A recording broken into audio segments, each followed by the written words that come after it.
Hello, guys, and welcome to Editorial Says the Indian Express section. Here we are going to discuss on an editorial which focuses on the ongoing standoff in Ladakh.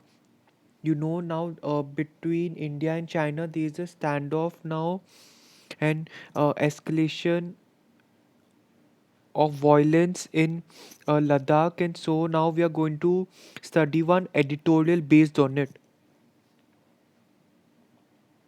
This editorial is written by C. Raja Mohan, and it actually tells about the reason that why China has put so much pressure on Ladakh.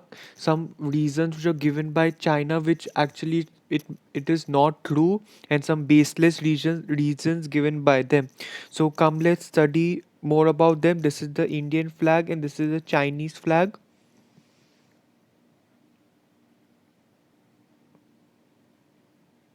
Now here a comment was there by Wang Shinda, a Chinese scholar in Beijing.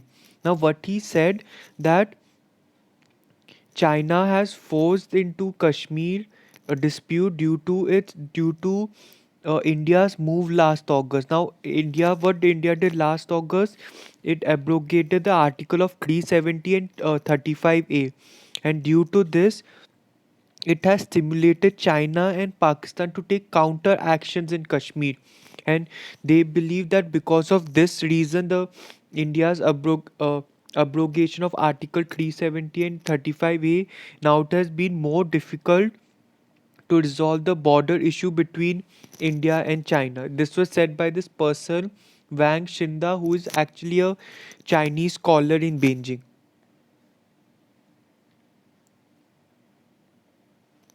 And also this from China, the argument is that the Beijing has compelled itself to insert itself into Kashmir because of this Indian decision last year to alter the constitutional status of Jammu Kashmir.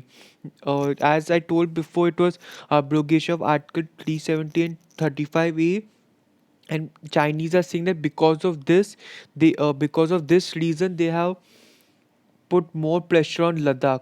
But frankly speaking, that this abrogation was of Article 370 and 35A was in August. So one question is that why China is putting pressure now. One of the reason which is also told in media and by many other people and analysts are China want to divert the focus from COVID-19 situation and try to stamp its more authority in the Himalayan region, also in the South China Sea. And now Delhi is saying that it totally rejects this, and also they feel that which action they had taken in August, this abrogation of Article 370 and 35A, it doesn't it actually doesn't pose a challenge to sovereignty of China and Pakistan, and also it feels that the which decision they have taken, it actually has will have no impact in the territorial disposition of China and Pakistan. India still feels that the whole Jammu Kashmir state, even that occupied by the POK and also the Aksai Chin region, it actually belongs to India. So India is firm on its statements. Also, India feels that which action, no such action has been taken in Kashmir, which believes that India is India will gain any control over any territory which is controlled by China and Pakistan. So India feels that which action they have taken now and which action they have taken before, it they don't have any aim to occupy some areas controlled by either China or Pakistan.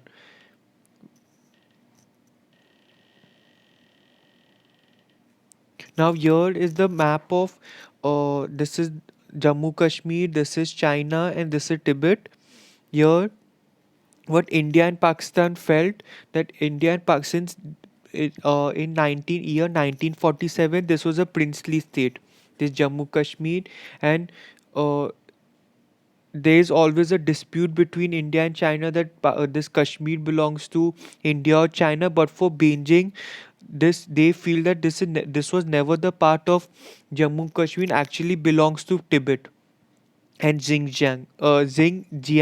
Now, actually, this Tibet area is this, which you can see with yellow part also, and Xinjiang area is actually this, which you can see on this map. So Chinese believe that this Jammu Kashmir is also actually belongs to this Xinjiang and this part of Tibet.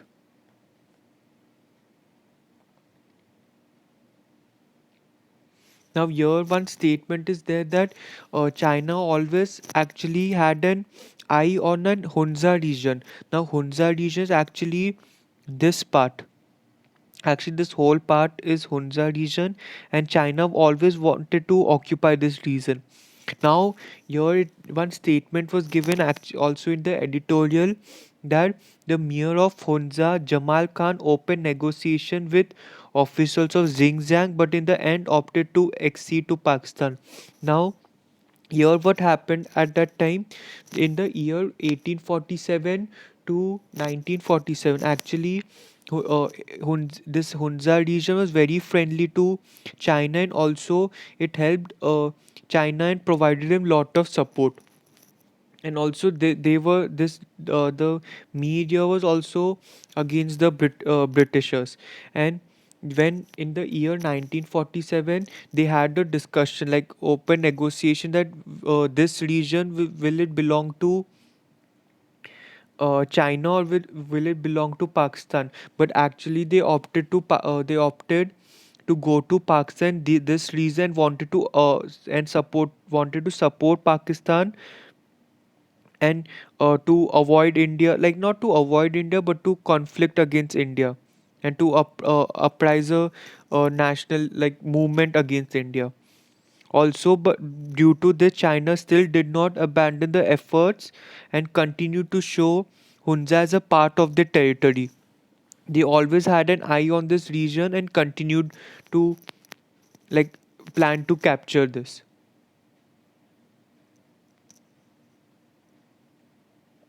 And now in the year 1952, the in the year 1952, just before the Indo-China war, they also first they thought that they had would not take any position in occupying China, but after the 1962 war, China actually aligned with Pakistan and called for self determination in Kashmir. Now, here what is self determination? Here it is actually a area which determines its own statehood, like own statehood, and forms its own government. Then they wanted that the Jammu Kashmir like the freedom should be given to this Jammu Kashmir area, and they should have their own statehood or form their own government. But what they felt that India is putting lot of dominance on this, and because of this, because of dominance from India, they are not getting that self. Kashmir is not getting the self determination tag. Also, in the late 1980s, China began to moderate its Kashmir position after it had occupied the Aksai Chin. I'll just go back the Aksai. This you can see this region. This region is Aksai Chin, like this this on the right side, and the left side, which is occupied by China. First it was occupied by Pakistan, after it was given by Pakistan to China. Now, since in 1980s it began to moderate its Kashmir position, began to like lessen its efforts, and wanted to have good bilateral relations with India and Pakistan.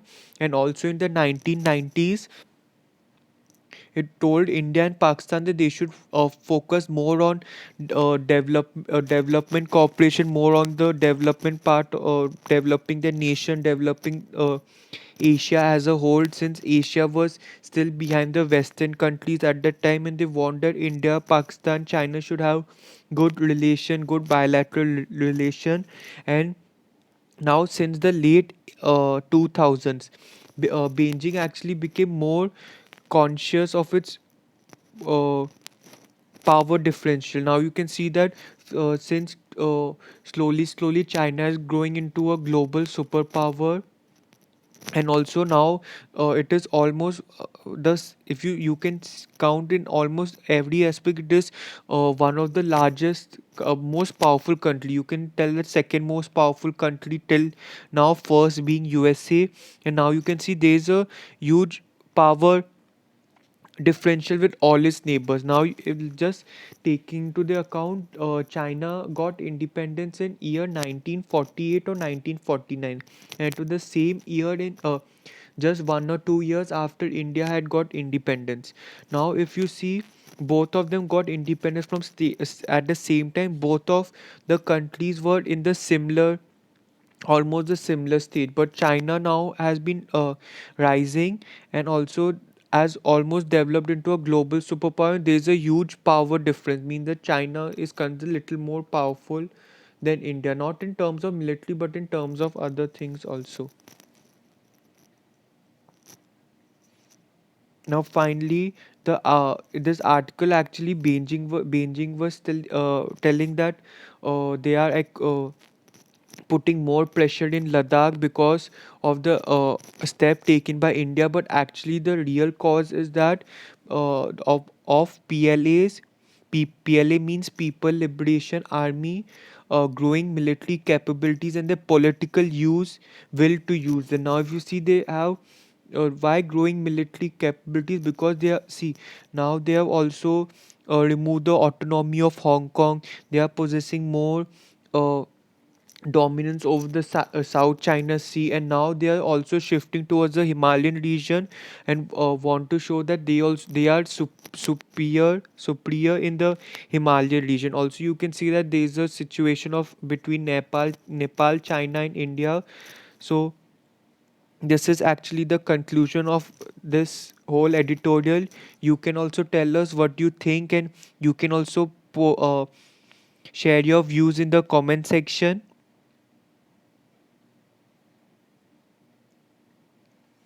Thank you so much for watching Editorial Series, where we believe in empowering readers. You please do like and share our channel with your friends and family members, and don't forget to subscribe this channel. Also, press the bell icon for getting such more informative notifications and educational information. Thank you so much.